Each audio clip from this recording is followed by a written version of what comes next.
Hey everyone, welcome back.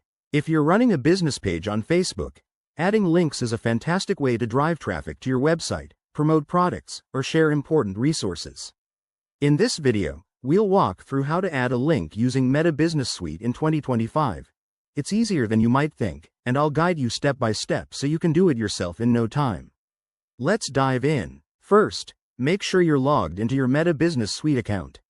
If you haven't set one up yet, head to the Meta website, create an account, and link it to your Facebook page. It's free and straightforward for business owners.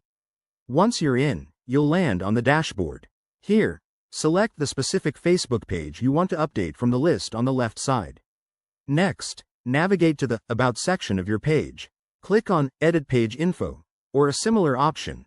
Meta often updates their interface, but it should be intuitive. Look for fields like Website or Custom Links, where you can input your URL.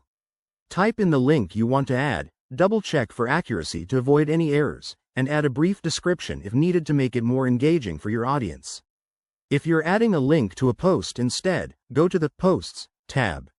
Create a new post, and in the text box, paste your link or use the call to action buttons available. Meta Business Suite makes this seamless with options for shortened links or previews. After entering your link, hit Save or Publish to apply the changes.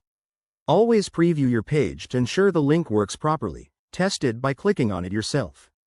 Pro tip: use a URL shortener like bit.ly for longer links to keep things clean and professional. And there you have it. You've just added a link to your Facebook page using Meta Business Suite.